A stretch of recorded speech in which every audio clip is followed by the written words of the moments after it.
तुम नहीं जानते हो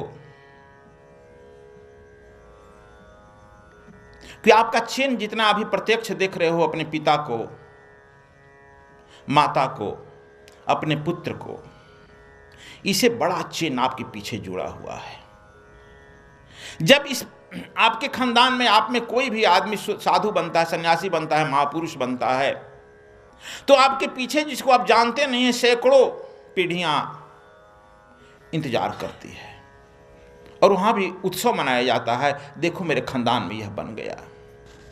भगवान सूर्य वंश में आए हैं, इसलिए भगवान सूर्य जब इस ताचल पर आए हैं और भी पुत्र तलवंडी की तरफ बढ़ रहे हैं, इन्हें चिंता हो गई है, इन्हें भी चिंता हो रही है। देखो कितनी लंबी श्रृंखला है।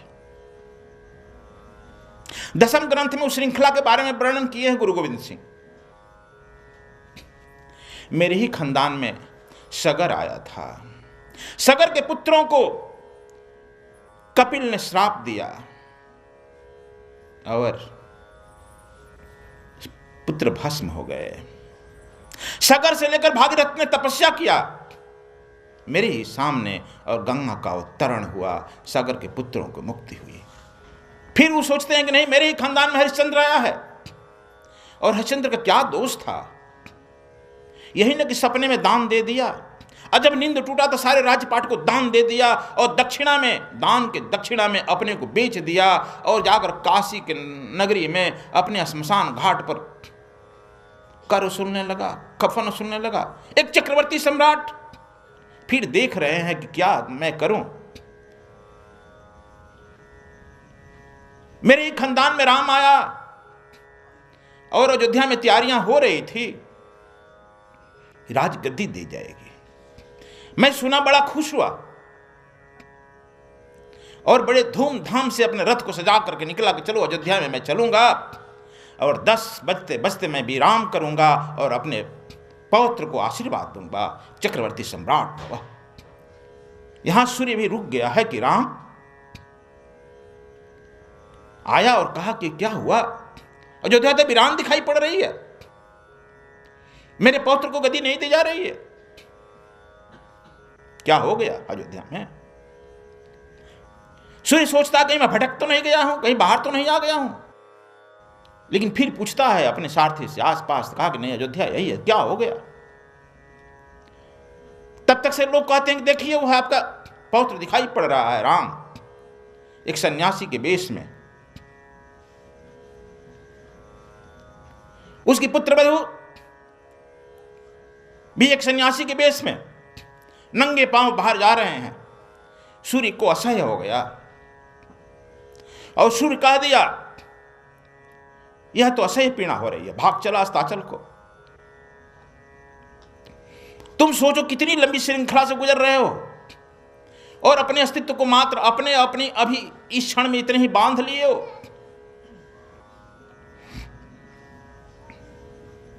सूर्य भाग चला अस्ताचल की तरफ। वही सूर्य देखता है, कह रहा है कि एक दिन अपने पुत्र वधू सीता का अपहरण भी अपने आंखों से देख रहा है।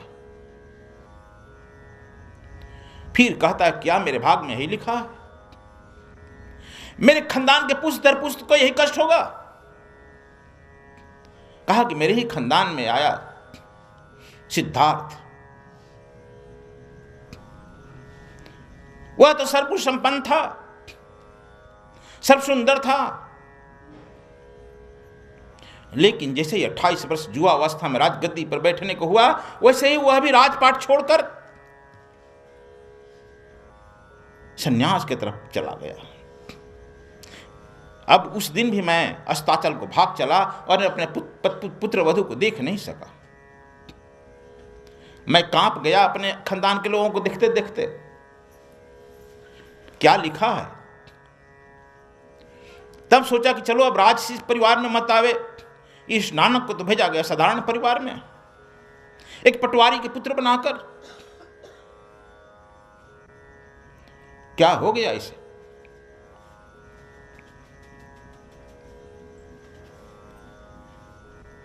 लेकिन यह भी देख रहे हैं उत्सुकता से कि यह भी क्या करेगा। 17 वर्ष का लड़का है, शरद का दिन है, वर्षा हो रही है, रिमझिम हो रही है तलबंडी। और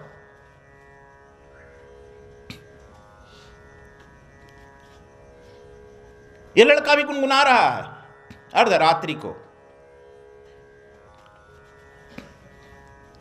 उसकी मां भी, तृप्ता भी नहीं सो सकी। वह आकर कहती है, बेटा अर्धरात्रि है, सो तो जाओ। यह लड़का कहता है, माता मैं कैसे हूं, देखो ना पपिया पी पी बोल रहा है। इसका तो निश्चित है कि सुबह पति मिल ही जाएगा, प्रिय मिल ही जाएगा। मेरा तो प्रिय कब से बिछड़ा है, कब मिलेगा मुझे कुछ निश्चिंतता नहीं है, मैं कैसे सोऊं। यह भी सुबह होते होते सूर्य देख रहा है, इसलिए तुम समझो बड़ी स्थिति विचित्र है सूर्य की।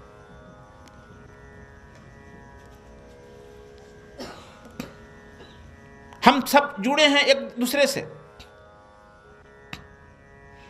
तुम जो श्वास छोड़ रहा है, वो श्वास हमारे तक पहुंच रहा है, वह पेड़ पौधे तक पहुंच रहा है, वह पेड़ पौधे से एक प्लैनेट से दूसरे प्लैनेट तक पहुंच रहा है। सब बड़ा अभिन्न रूप से जुड़ा हुआ है। हम अब आज के न्यूक्लियर फैमिली में सोच लेते हैं कि नहीं मैं ही अकेले हूं। यह नहीं है तुम्हारी, यह जो है बुद्धि की दिवालियापन है। इसलिए बहुत बृहद से जुड़े हुए हो। जो बृहद से सोचता है वह बृहद से जो सोचता है। सूर्य भी सोच रहा है, यह 17 वर्ष के लड़के को क्या हो गया। हम तो सोचे थे कि राजा होना खतरनाक है, अब साधारण वंश में जाए, लेकिन यह भी तो और खतरा हो गया। कहते हैं कि नानक के हाथ में जो कुछ मिलता है बांट देता है। देखो तुम जैसा सोचोगे वैसे ही होने लगोगे। नानक जी सोचते हैं कि साधु संत हमको मिले, वह जहां आंख खोलते हैं साधु खड़ा मिलते हैं। वह सोचते हैं कि सत्संग मिले, तो जहां पैर रखते हैं वहां सत्संग मिल जाते हैं। हमारी सोच जरूर गड़बड़ है, फिर हम लोग कहते हैं कि दुख है। जरा सोचो, देखो, ठीक से समझो।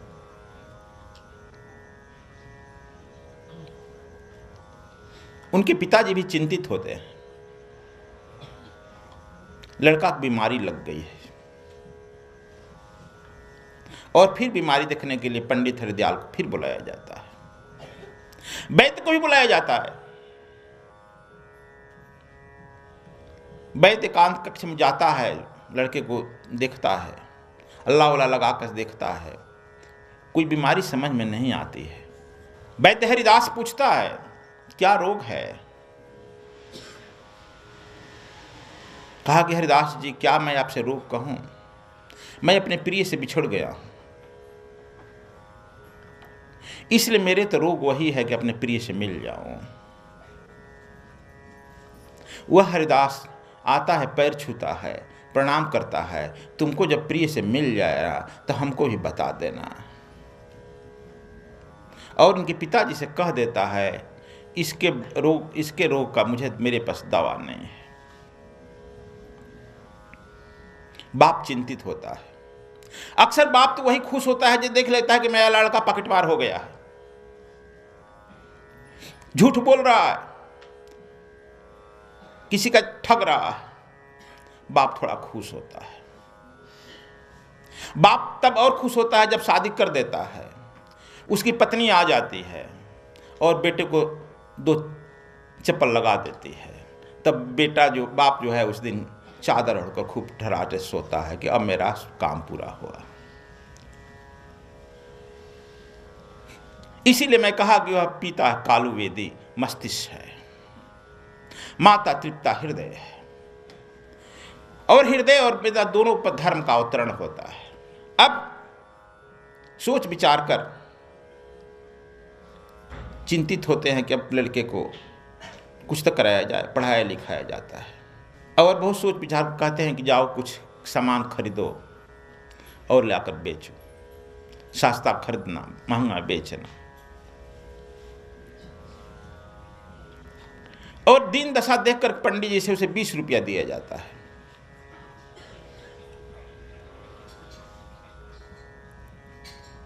₹20 आज का 20 लाख हो जाएगा। मर्दाना को सांस लगा देते हैं, 12 कोस की दूरी पर जाते हैं, जंगल में दिखते हैं एक साधुओं की मंडली बैठी है, विभिन्न आसन में बैठे हैं।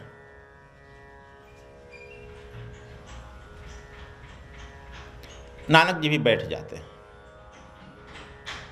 खाने का समय हुआ तो पूछते हैं कि क्या भोजन वोजन नहीं मिलेगा। उसके महंत रेणु जी कहते हैं कि 3-4 दिन से भोजन नहीं बना है, नहीं मिला है। नानक देव देखो यहां सोचते हैं,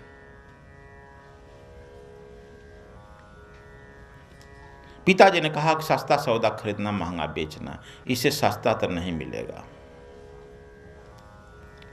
तुम लोग कभी सोचता है ऐसी बात? अभी सौदा है, अभी पैसा है तो सौदा नहीं मिलेगा, सौदा रहेगा तो पैसा नहीं। अभी पैसा भी है, सौदा भी है, खरीद लिया जाए। यही जन्मों जन्म का प्रारब्ध है, यही जन्मों जन्म का, इसलिए सूर्य को चिंतित होना पड़ा है। इनके जन्मों जन्म को सब लोग देखो कितने जन्मों का तुम्हें चेन जो लगा है, इसलिए मैं कह रहा हूं। अभी पैसा भी है, सौदा भी है। मर्दाना समझाता है कि नहीं नहीं, अब कहना है तो 1-2 पैसा दे दो, चलो। कहा कि पूरी सौदा लगा देने, पूरी सच्चा सौदा खरीद लेने दो। सच्चा सौदा तो यह किए, लेकिन सौदागर नाम मैं अपना रख लिया। यह नकल होता है, नकल से अकल बिगड़ जाती है। ओरिजिनल होता है। और 20 रुपया रेणु जी के पैर पर रख दिए। रेणु जी ने कहा कि बच्चा मैं क्या करूंगा, भूखे हैं, भोजन चाहिए ना। मर्दाना रास्ते पर समझाता है कि चलिए थोड़ा थोड़ा खरीद कर ले, हमें भंडारा कर देते हैं, चलिए सौदा खरीदते हैं। कहा कि पूरा सौदा खरीद ले दो मर्दाना। अक्सर हम लोगों को समझाता है वही है जिसके पास बुद्धि नहीं, जिसके पास जो नहीं है वही लगाता है। नहीं जानते जिसके पास बुद्धि नहीं रहती, बुद्धि लगाता है। जिसके पास जो रहता है वो नहीं लगाता है, जो नहीं रहता है वो लगाता है। तू समझा रहा है कि तू एकदम पागल हो गया। लेकिन नानक जी माने नहीं, क्या कि समय मैंने चुकूंगा नहीं, सच्चा सौदा कर ही लेना है। और पूरी पूंजी का सौदा कर लेते हैं। रेणु जी ने पूछा, महात्मा रेणु जी ने प्रसन्न होकर के, हम लोग मांगते हैं किसी गुरु से, यह हुआ दो है, मांगने से कुछ मिलता नहीं है। मांगन मरण समान है, मत मांगो कोई भीख, मांगन से मरण भना, यह सदगुरु का सीख। तुम्हें जब पात्रता आ जाएगी, तुम्हारी सेवा से, तुम्हारे सुमिरन से, तुम्हारे सत्संग से वो प्रसन्न होकर स्वयं देने के लिए उतारू हो जाएगा। वो तो देना ही चाहता है। वह पूछता है कि बोलो भाई क्या चाहिए, नानक क्या चाहिए। कहा कि मुझे वही चाहिए, मेरा प्रिय बिछुड़ गया है।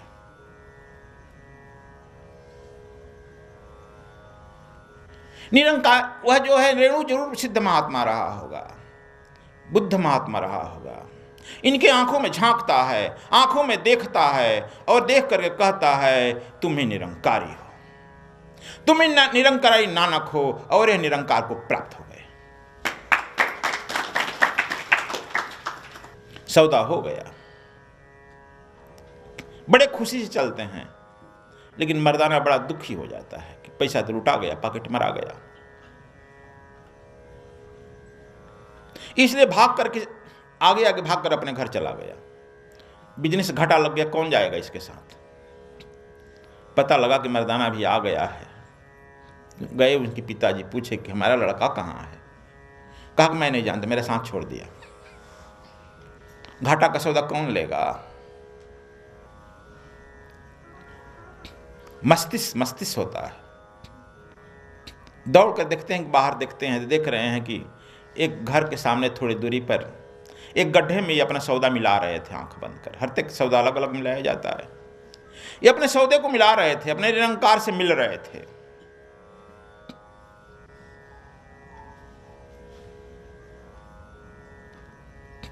और कालू बेदू देखे कोई सामान नहीं है रखा हुआ है कहीं पर, इसलिए उतर के दो तमाचा लगाते हैं। नानक जी अपने पिता को पूरा अधिकार प्रदान करते हैं कि तुम पिता हो, इस शरीर को पैदा करने में तुम्हारी हाथ है, इसलिए इस पर तुम थप्पड़ चला सकते हो। पूरा अधिकार प्रदान किए। पिता का अधिकार छीन नहीं रहे हैं। तुम लोग 1 मिनट में छीन लेते हो, हाथ पकड़ लेते हो, गाली गलौज करने लगते हो। उन्होंने अधिकार छीना नहीं। बहन नानकी बीच में खड़ी हो जाती है कि पिताजी मत छोड़िए। बाप यदि किसी से डरता है, दबता है, तो लड़की से दबता है। यदि तुम लोग को लड़की होगा तो जानेगा, पूरे देश में विजय प्राप्त कराएगा। उसकी लड़की बीच में खड़े होते ही वो सबसे कमजोर सिद्ध होगा।